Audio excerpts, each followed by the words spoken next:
Hello!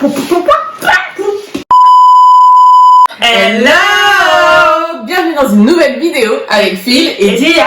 On est content de vous retrouver pour une nouvelle vidéo où là on va parler de notre parcours scolaire. Donc, une de nos abonnés nous a demandé de parler justement de notre parcours scolaire, de lui donner des conseils par rapport à comment réussir ses études, comment ça se passe, etc. etc. C'est la raison pour laquelle on a décidé de faire cette vidéo. Donc si toi aussi tu as des idées de vidéos à nous donner, comme tu peux le remarquer, on s'exécute comme de bons petits soldats et on fait les vidéos. Donc n'hésite pas à commenter. On va vous donner en fait comment ça s'est passé pour nous et aussi des petits conseils du coup pour éventuellement réussir votre vie professionnelle. Votre vie étudiante. Votre vie étudiante. On va déjà commencer par là parce que c'est un peu compliqué. Si tu n'es pas encore abonné à la chaîne, on t'invite à le faire et merci à tous les nouveaux abonnés qui se sont abonnés à notre chaîne. C'est parti. Moi j'étais pas forcément une très bonne élève, voire presque pas du tout. J'ai redoublé pas mal de fois. Donc tous les conseils que je vous donnerai, c'est tout ce que moi je n'ai pas fait. Et que j'aurais dû faire. Ouais, tout ce qu'on aurait aimé avoir comme conseil justement, on crée une idée de vidéo justement. Non, les conseils je me les donnais, mais je les appliquais pas. Donc en gros, moi j'ai redoublé ma 4ème. Bon, je trouvais que c'était un petit peu abusé parce que j'avais quand même plus que la moyenne et que le mec aurait pu me faire passer. Bref, j'ai quand même redoublé ma 4ème. Donc en seconde, j'ai forcé le passage parce qu'il voulait pas me laisser passer en première. En première, j'ai forcé le passage parce qu'il voulait pas me laisser passer en terminale. La vie d'une forceuse. Exactement, mais en fait, quand tu veux vraiment obtenir quelque chose, tu peux l'obtenir. Quitte à redoubler, franchement, moi j'ai jamais eu honte d'avoir redoublé. Oui, faut pas avoir. Oui, par contre, non, faut absolument pas avoir honte de redoubler. Hein, parce que quand tu redoubles, c'est toi qu'on respecte en fait. Ouais. Ah, elle doit être stylée. Alors que elle est plus grande. Non, en soi, si vous pouvez passer directement vos classes, faites-le parce que c'est une perte de temps sinon. Mais si vous redoublez, c'est pas grave, ça veut pas dire que vous êtes voué à l'échec. Donc, j'ai forcé le passage en terminale. Forcément, en terminale, j'avais choisi. Donc, à l'époque, ça s'appelait STG, spécialité comptabilité. Moi, je me voyais déjà comptable. A Wall Street, working girl. Comptabilité, non, mais parce que je me suis dit, cool, quelque chose de concret. Parce que, en vrai, quand t'es au lycée, surtout en France, je pense que t'as d'autres pays où c'est peut-être un peu plus. T'as des matières qui te spécialisent déjà un petit peu dans ce que tu peux retrouver plus tard dans des métiers. Mais en France, c'est vraiment hyper abstrait. Sauf si tu veux être prof. Voilà. Ouais, c'est ça. Et puis on te demande super tôt déjà ce que tu veux faire plus tard. Dès la 6ème, limite tu dois t'orienter. Donc 6ème, t'as 11 ans, frère. Mais moi je sais quand je veux être pompier, moi. Donc j'ai forcé. Donc voilà, la comptabilité finalement c'était pas forcément mon truc. Ça m'intéressait pas plus que ça. Donc quand une matière ne t'intéresse pas, c'est très compliqué d'avoir des bonnes notes. Il y a des gens aussi qui ont une mémoire visuelle, donc ça rentre. Tout seul comme ça, ces gens qui foutent la haine bien évidemment. Et du coup j'ai eu quoi? C'était quoi F12 en plus cette matière? J'ai eu 3 je crois. 3 F12 et là t'as pas le bac. Le bac, je l'ai pas eu donc là j'ai dû redoubler. C'était ma seule année de lycée que j'ai redoublé parce que les autres j'ai forcé. Et du coup l'année suivante j'ai obtenu le fameux César. César bac.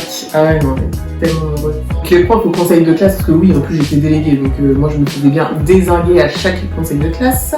Ah ouais, non, c'est pas. Là, tu sais, t'apprends à t'endurcir.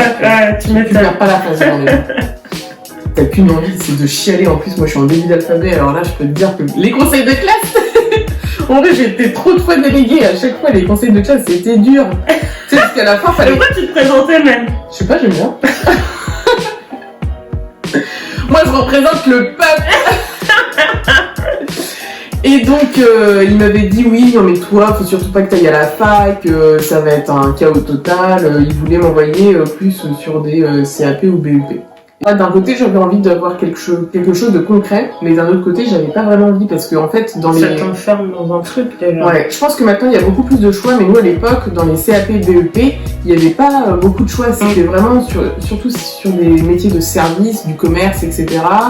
Ou après des métiers beaucoup plus manuels, ou pas trop manuels. je me suis dit, moi je veux aller à la fac, vivre ma best life. Parce que, en mode américain. Exactement, sauf que le rêve américain, c'est librisé. J'ai fait mes études en France. Et du coup, je suis allée à la fac, première année, à la fac, super, je suis même allée frimer dans mon ancien lycée pour dire, mais bref, regardez, j'ai tant de moyenne, donc je passe en seconde année. C'est vrai? Ouais, alors franchement, il m'avait foutu les nerfs, tu vois, je me suis dit, je suis en train de réussir parce qu'on me parle de sujets qui m'intéressent. Ouais. Ah oui, t'avais été? Ouais, j'étais partie. Et t'avais dit quoi? Ah bah c'est bien. Ouais, ils en avaient rien à foutre, tu vois, mais bon, en gros, pour moi, c'était pour leur montrer que les gars... Ils se trompent, quoi. T'as pas tout le temps raison, c'est pas parce que t'es pas bon au collège ou au lycée que derrière, tu vas pas assurer, parce que quand tu vas à la fac ou en BTS dans des écoles, etc., tu commences à grandir. Moi, je sais que j'avais un job étudiant à côté, donc t'as plus conscience de la vraie vie. Ouais. Et plus forcément, il y en a qui le sont encore, mais moi, je vivais encore chez mes parents, mais j'étais un peu plus indépendante grâce à mon job étudiant qui fait que je me suis dit, ok, c'est ça mon travail, donc si je fais un truc bien, il faut que je passe en Ouais, c'est ça, ouais. Mais bon, l'année suivante, j'ai redoublé. Après, je suis passée en troisième année et j'ai redoublé. Mais après, j'ai eu ma licence. Donc, quoi, il ne faut jamais rien lâcher. Ah ouais, c'est clair. Quand vous voulez quelque chose, battez-vous. Bah, je me suis dit, au moins, comme ça, j'ai Bac+3 et j'ai fait une licence en communication. Et je savais quand j'étais en troisième année, je savais que j'allais pas travailler dans la communication. Donc, je me suis dit, au moins, tu valides un truc quand tu postules à des offres d'emploi. Même si c'est pas dans la branche, tu peux dire Bac+3. Parce que souvent, dans les annonces, des fois, pour certains métiers, ils vont demander niveau minimum. Ouais, Bac+3, Bac+2, machin, ouais. Donc après, forcément, si tu veux être designer, il faut quand même avoir une formation. Oui, non mais oui, il y a des trucs c'est spécifique, tu vois, mais il y a des trucs qui sont plus généralistes. Enfin, c'est un peu idiot. Tout comme quand tu postules à la fac, en fait, il faut un bac. Peu importe le bac, on s'en fout, il faut juste le bac, tu vois. Bah, dans le monde du travail, souvent, c'est un peu comme ça aussi. On te demande un truc généraliste, il faut juste que tu aies un certain niveau pour pouvoir accéder à certaines formations, certains métiers. Bon, c'est vraiment juste pour la fame. Ouais, bah, je pense que c'est une manière pour eux de trier en fait les gens, hein, tout simplement. Donc moi, concernant mon parcours scolaire, contrairement à Phil, je ne me suis pas battue pour aller là où je voulais aller. Donc moi, j'avais jamais redoublé jusqu'à la fac. Et donc après la quatrième, tout comme si j'avais les résultats pour pouvoir passer en troisième générale. Sauf que, en fait, je me souviens très bien de ce moment-là, tu sais, à la fin de l'année. Alors nous, c'était un peu particulier quand je raconte ça aux gens. À chaque fois, on me dit putain, mais en fait, c'est chaud, ça se fait pas, tu vois. En gros, notre prof principal, c'est notre prof de technologie. Et en fait, à la fin de l'année, si tu veux, il avait affiché justement les moyennes de tout le monde. Donc tout le monde voyait la moyenne de tout le monde et il disait en direct live, genre, toi tu passes, toi tu passes, toi tu passes pas, toi tu passes pas. C'est abusé quoi. Ouais, en vrai c'est abusé. Donc moi ça s'est passé comme ça et en fait moi je crois que je devais avoir genre 11,5 de moyenne générale, tu vois, totalement acceptable. Et en fait j'ai pris conscience beaucoup plus tard que toutes les personnes à origine de la consonance africaine, autre machin, passaient tous, on leur a tous demandé de passer dans la voie professionnelle, puisqu'a priori nous étions pressés d'intégrer le monde du travail, alors que pas du tout. Et parce que moi je voyais... C'est donc vous qui volez nos emplois. Exactement. Alors que je voyais des gens, des personnes caucasiennes blanches qui avaient moins de moyenne que moi, je me souviendrai toujours, je disais mais pourquoi en fait, tu vois, genre qui avait 10, 9 et là on me le faisait passer en troisième générale. Donc moi on m'a dit tu passes en troisième professionnel parce que voilà, on voit bien qu'en cours t'es quelqu'un qui est agité, t'as besoin de concret, machin, enfin tu sais, ils te foutent des disquettes pour que vraiment tu fermes ta bouche et que tu crois vraiment que c'est bien pour toi alors que pas du tout. Et moi j'ai pas forcément, à ce moment-là, ma mère qui était pas vraiment au fait du système scolaire français, voilà, pour elle, les profs, c'est la voix du Seigneur, donc s'ils te disent ça, c'est amen et tu suis. Donc elle m'a dit, écoute, tant pis, tu vas en troisième professionnelle. Donc j'ai fait une troisième professionnelle, donc moi c'était un BEP commerce. Donc en soi ça s'est bien passé et justement ça s'est très très bien passé puisque à la pièce j'avais le niveau pour passer en général, donc j'avais des notes excellentes pendant tout mon parcours scolaire. Alors après le BEP c'est un peu particulier parce que je sais plus en combien de temps ça se préparait, en 2 ans je crois. Moi je crois que c'est 2 ans. Je crois que le BEP ça se préparait en 2 ans, donc à la suite de ces 2 ans j'avais obtenu mon BEP. Sauf que moi j'étais une bad girl. Ok, je faisais plein de bêtises. Enfin, en fait, c'est pas que je faisais plein de bêtises, c'est que je suivais mes potes, tu vois. Et mes potes de l'époque, je traînais avec des gens un peu à embrouille. Moi, je suis pas une meuf à problème, mais mon entourage était des gens à problème. Et du coup, de ce fait, j'étais mêlée forcément aux histoires. Et disons que j'avais un sale bulletin, mais pas du tout au niveau des notes, vraiment juste sur le comportement, c'était catastrophique. Donc on m'a dit, écoute, très bien, tu as ton BEP, mais on ne veut plus de toi. Tu sors. Ah non mais clairement c'était ça, tu sors. Et du coup en fait je me retrouvais avec un sale dossier mais des très bonnes notes. Donc j'ai galéré à trouver un lycée, les gars, vous imaginez même pas, j'étais persona non grata de partout. Tout le monde, à chaque fois que je postulais à un lycée pour faire un bac pro, non c'était pas un, mais si c'était ça, c'est un bac. Attends merde, je suis perdue. Un bac pro commerce. Oui, voilà. Donc, si tu veux plus d'informations sur ta situation, n'hésite pas à me contacter. C'est tellement vieux pour moi tout ça. Mais après du coup le BEP, tu passais ton bac. Et du coup, il n'y avait aucun lycée vraiment qui voulait de moi, c'était abusé. Si bien que j'ai dû... mon dossier est passé uniquement dans un lycée en particulier. Donc, pour la petite anecdote, je suis nantaise et en fait, à Nantes, tu as un centre sportif. Donc, c'est là où s'entraînent en fait les joueurs du FC Nantes et où tu as un complexe scolaire. Donc, qui fait collège, lycée, machin. Donc, moi, je suis allée au lycée du Sens à Nantes. Et autant vous dire que money. Encore une fois, désolée maman de t'avoir fait raquer pendant toutes ces années, parce que du coup je suis restée. Je sais plus si je suis restée. Ah non, même pas. Mimi, c'est ça. Je me suis fait virer en fait.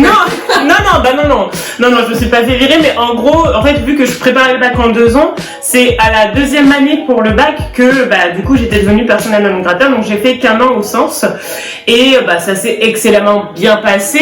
J'avais des notes du feu de Dieu. Mais en même temps, on était 5, je crois, dans ma classe. Ah oui, d'accord, oui, non, mais c'était ça, c'était en mode cours particulier. Ça devait être chiant. Non, en vrai, c'était grave frais parce que du coup, t'as un autre rapport avec tes professeurs, tu vois. Ah oui. Et ils étaient vraiment cool. Bon, après, évidemment, il y avait des matières qui l'étaient moins que d'autres, mais honnêtement, ça a été une super bonne expérience où j'ai rencontré des gens géniaux, etc. On me sauçait à chaque fois parce que genre, tu fais quel sport? Athlétisme? Non. Non, moi j'étais là sans sport attitré, mais non, c'était cool, franchement. J'ai bien kiffé ces années-là, donc j'ai eu mon bac comme ça. Vraiment, forcément, quand vous avez des cours où vous êtes 4-5 en classe, t'assimiles mieux les choses et les gens, les professeurs sont plus attentifs à tes problématiques et difficultés. Donc j'ai eu mon bac et après mon bac, je me suis dit, tout comme Phil, American Dream, on va à la fac, on va faire je vais rentrer dans une sororité. Ouais, t'es lourd, putain. D'accord. D'accord, ok. Très bien. Donc, je suis allée à la fac. Moi, j'ai fait une licence en sociologie. Alors, quand j'ai dit j'ai fait, je crois que ma licence, j'ai dû la faire pendant 6 ans ou un truc comme ça, tu vois.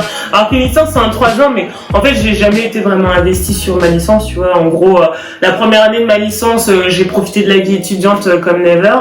J'avais pas forcément, du coup, le niveau de mes collègues qui sortaient de matière générale et qui avaient vu justement des matières de sociaux. Du coup, je galérais. En fait, entre le général et le professionnel, c'est que du coup, au professionnel, vu que c'est des concrets, tu apprends du par cœur. Alors qu'en général, on t'amène plus à réfléchir. Et du coup, moi, j'avais pas cette méthode, ne serait-ce que pour les dissertations. Alors, moi, j'avais jamais fait de dissertation parce que dans ma formation, on ne nous apprenait pas à faire de dissertation. Alors que, pour ceux qui ne le savent pas, qui sont peut-être encore en orientation scolaire, clairement, la fac, c'est que de la dissertation. La méthode d'examen, c'est les dissertations. Ah ouais, c'est la que ça. La majorité, c'est ça. Et moi, je me souviens, au lycée, moi, je négligeais tout ce qui était... on faisait surtout des dissertes un peu en français, mais beaucoup en philo. Et moi, je me disais, je m'en fous, en fait. Ouais. toute façon, j'en aurais pas à faire plus tard. Mais en Non, celle-ci, la fac, et c'est je trouve ça, que quoi. même au lycée, après c'était peut-être ma filière, t'as d'autres filières si t'es en littéraire. Oui, je pense que ça dépend même au niveau de la fac, ça va dépendre de la filière aussi, mais en soi... Ouais, majoritairement c'est beaucoup de dissertation et je trouve qu'il y a peut-être un manque de formation sur de méthodologie au lycée sur comment faire des dissertations. Donc si vous êtes au lycée, et essayez de demander des petits tips à vos profs sur comment réussir une dissertation, quels axes aborder, de trouver, de faire peut-être même 1 heure, 2 heures de cours que sur ça parce que c'est hyper important. C'est la base. Franchement, toute la vie, votre avenir étudiant, c'est vraiment la base. Ça va se baser sur ça, exactement. Et du coup, moi j'ai bien galéré. Et puis après la 2e année, en fait, je cumulais taf étudiant et du coup les cours, sachant que j'avais déjà des difficultés en cours, forcément ça m'a pas aidé. Et puis vu que justement je venais juste de prendre mon premier appartement, en fait ce qui primait c'était l'argent, c'était pas la formation. Donc j'avais franchement très très peu en cours. J'avais clairement lâché l'affaire. Des fois je reprenais l'année, des fois je reprenais pas l'année. Donc moi j'ai vraiment traîné en longueur sur ma licence et j'ai fini par l'obtenir au bout d'un moment, tu vois. Mais voilà, moi c'était un peu chaotique. Et puis une fois que j'ai fini non, alors oui, il y a eu ça aussi, c'est que entre temps je me suis dit que j'allais faire une formation d'orthophoniste. Vu que je travaillais en même temps, les prépas orthophonistes, si tu travailles à côté, c'est juste impossible de l'obtenir. Donc du coup j'ai fini par arrêter. Voilà. Et puis en fait, ce qui est dur dans notre parcours, je pense, où on se retrouve toutes les deux, c'est qu'on ne savait pas ce qu'on voulait faire. Donc quand tu sais pas ce que tu veux faire et que tu rentres dans une formation qui est certes très intéressante mais très très théorique et qu'en plus même tes propres profs te disent que ça te mènera en gros nulle part, parce que sociologie, à part si tu veux être prof de socio, tu peux rien faire. Tu es obligé de faire le master derrière. Et le doctorat. Oui. Oui. Donc au bout d'un moment j'étais un peu perdue. Là s'arrêtent nos différentes formations, parce qu'après on s'est retrouvés. J'avais trop zappé. Alors c'était il y a pas si longtemps que ça. C'était il y a pas si longtemps que ça. On s'est retrouvés toutes les deux à faire une licence en banque. Donc que l'on a toutes les deux abandonné. On en avait parlé dans une vidéo qu'on vous mettra juste ici pour diverses raisons. Moi c'était pour des problèmes de santé et elle du coup c'était parce que ça s'était très mal passé. Très mal passé. La banque c'est un milieu qui est très très particulier. Ouais. Il y a beaucoup de burn-out en règle générale, donc c'était pas étonnant que. Voilà, on est parti en bon moment, on va dire, je pense. Et du coup, après, vu qu'on avait notre licence en poche, on est toutes les deux parties dans le monde du travail. Sur le marché du travail. Voilà. Et maintenant, on a toutes les deux notre travail, l'une et l'autre. Donc là, maintenant, on va vous donner des petits conseils, des choses que nous, on aurait dû appliquer, ou on sait que ça fonctionne, parce que pour les autres, ça a bien marché. Donc, on va commencer par vous dire qu'il n'y a pas de méthode miracle. On est tous différents, on a tous une manière différente d'aborder et d'intégrer des informations. Il y en a que ça va être visuel, donc en faisant plein de schémas, des fiches de révision, avec des couleurs de tout stabilité, machin. Ouais. Ça va vachement rentrer dans leur tête. Moi, à chaque fois que j'ai tout le temps fait des fiches, moi aussi. Je pense que je les ai peut-être pas assez bien faites, ou je les ai peut-être pas assez révisées. Je sais plus si je les ai pas assez lues aussi. Et donc, mais je me souvenais, je me disais, tiens, c'était 7 couleurs, mais impossible de me souvenir de la date qui était sur la okay. Après, il y a des gens qui... les dates, c'est un peu particulier. Il faut une bonne mémoire pour les dates. Après, voilà, il y a des gens, en tout cas, qui sont très visuels. Moi, je pense que je faisais pas partie des visuels. Ok. Et t'as ceux où aussi, moi, ce que je faisais pour mémoriser, c'était quand j'étais déter. J'étais quelqu'un de déterminé, mais jamais sur le moment, en fait. Moi, je vois toujours loin. Ok. Loin, mais pas sur le moment. Donc en gros, quand il fallait réviser, il n'y avait plus personne. J'essayais parce que je me faisais un programme. Donc, je vous invite à faire un planning de révision et de le respecter. C'est la deuxième règle, respecter votre planning. Oui, c'est ça. Parce qu'en vrai, si vous faites un planning de révision et que vous réussissez à respecter votre planning, en vrai, il n'y a pas de raison que vous ratiez. Oui, non, mais oui, c'est sûr. Parce que moi, j'adorais faire les plannings, mais... ça, les plannings, elle aime en faire. Autant te dire que c'est la pro des plannings. Exactement. Et du coup, quand j'étais motivée, je lisais mon cours, les parties les plus importantes de mon cours, où je lisais les fiches de révision quand à la fête, les cours sont un peu longs quand même. Oui. Et donc, je m'enregistrais, Et après, en gros, je mettais juste les écouteurs et j'écoutais. Ok. Donc ça, c'était quand même, pour moi, une bonne méthode de travail parce que de lire et de relire, bah, tu relis des trucs que tu as déjà lus, donc enfin, moi, je trouvais ça chiant. Je trouvais pas ça intéressant. Ouais, non, mais... Parce que t'es pas dans la découverte. La première fois que tu lis ton cours, moi, chaque fois que je relisais mes cours pour la première fois, je me disais, putain, c'est hyper intéressant. Et après, tu lis en boucle, donc... oui, c'est relou, ouais. Donc, du coup, je m'enregistrais comme ça quand j'allais... toujours dans la période d'examen, quand j'allais en cours et tout, bah, je mettais ça le matin pour aller... dès que je me déplaçais, quoi. Donc ça, c'est... Je me disais, ouais, bah là, j'ai travaillé 15 minutes. Non, mais en fait, en plus, c'est ça, c'est bête à dire, mais enfin, si vous avez la flemme, en fait, c'est juste les... Forcez-vous, ne serait-ce que 5 minutes, et en fait, les 5 minutes peuvent devenir plus longues, ou si c'est juste des 5 minutes, c'est des 5 minutes, mais en 5 minutes, vous aurez mémorisé quelque chose. Moi, je sais que quand j'ai commencé à avoir des méthodes de travail vraiment quand on était en banque, pour le coup, et ce que je faisais, c'est que moi, je sais que j'ai une mémoire visuelle, mais j'essayais d'utiliser en fait vraiment toute ma manière de mémoriser les choses. Donc comme toi, je faisais des fiches, je les lisais, je les relisais, je m'étais enregistrée aussi et du coup je m'écoutais le soir avant de dormir parce que c'est là où ton cerveau blablabla. Et ce que je faisais aussi, c'est que je regardais des vidéos YouTube qui étaient en rapport avec le cours. Comme ça, bah, du coup, c'est expliqué d'une autre manière, c'est expliqué de manière visuelle, auditive, et du coup, je trouve que c'est hyper complet. C'est simple aussi. C'est très simple, c'est vulgarisé, et tu peux même avoir du coup des exemples autres que tu pourras avoir dans tes cours, et ça, en général, c'est toujours un plus quand tu es en examen, de mettre d'autres exemples, de prouver que tu as fait des recherches tout simplement. C'est clair. Je trouve que à notre époque, il y a quand même tellement de sources d'informations possibles, surtout par Internet, par des vidéos. Enfin, je me dis, c'est tellement un luxe d'avoir ça. Nos parents, ils n'avaient pas ça, quoi. Ils avaient que les bouquins et tu te débrouilles avec ça. Et que là, vraiment, c'est trop bien. Enfin, même si tu veux faire une soirée révision et que c'est le Covid. Enfin, en gros, tu peux pas être... Parce qu'il y en a qui vivent chez leurs parents, donc ils peuvent pas se rejoindre forcément avec leurs potes. Et bah, tu peux faire un FaceTime ou un truc comme ça, et puis chacun bosse de son côté, et quand t'as une question, bah, tu demandes à ton pote, comme si t'étais à la bibliothèque ou dans le salon. Conseil ici très important, il faut vraiment écouter ses cours. Enfin, quand vous êtes en cours, écoutez le professeur, parce que c'est un moment où on va vachement apprendre de choses. Moi, je me souviens qu'un de mes profs, quand j'étais au lycée, il me disait, alors, est-ce que c'était de l'arnaque pour l'écoute, je ne sais pas. Je peux pas aller vérifier les informations, mais apparemment, 70% de l'apprentissage se fait pendant le cours. Là, parce que vu que c'est la première fois que tu l'entends, mais... oui. Arrête, on n'a pas écouté, nous. On fait pas genre... Ouais, moi j'y crois moyen, mais après...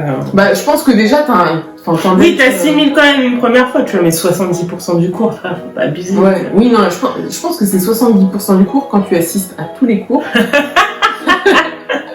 Quand tu assistes à tous les cours et que tu prends bien tes notes et que tu écoutes. Et potentiellement que tu participes, si t'es à la fac c'était compliqué, mais si t'es dans une école tu peux participer. Donc là en plus si tu participes, alors là c'est le top. Je sais que c'est pas évident de lever la main et de poser des questions.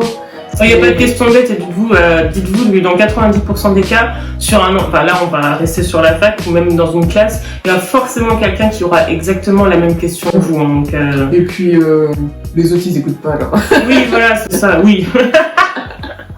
Il faut pas... moi je sais que je faisais ça parce que vu que je m'y prenais toujours à la dernière minute malgré mon planning.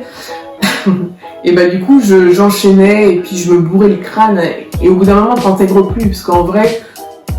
Quelqu'un comme moi, 30-45 minutes, c'est le maximum. Je ne peux pas rester 5-6 heures à la maison, impossible. Donc en fait, c'est pour ça qu'il était important pour moi de faire un planning, de dispatcher ça sur le long terme. Même si tu commences à réviser 3 mois avant tes examens, et ben en fait c'est ce qu'il faut faire. C'est d'être hyper régulier et dès le départ de commencer à réviser. D'anticiper, Comme ça, quand tu arrives aux examens, en fait tu as déjà les infos et juste tu relis tes fiches, quoi. En fait, c'est un gain de temps pas possible. En fait, on a l'impression, c'est une question de flemme, mais ce que vous préparez, c'est forcément un gain de temps et ça vous évite les rushs qu'on a pu connaître où tu révises limite jusqu'à 2h du mat parce que t'as eu la flemme, parce qu'il y avait telle soirée chez un tel, parce que j'ai envie de regarder une série, machin. Ces moments-là, franchement, vous allez être content parce que vous serez bien amusé, mais vous allez la regretter le moment où il faudra vraiment potasser. Potasser. De toute manière, si vous foirez vos études, c'est pas grave, vous pouvez toujours redoubler.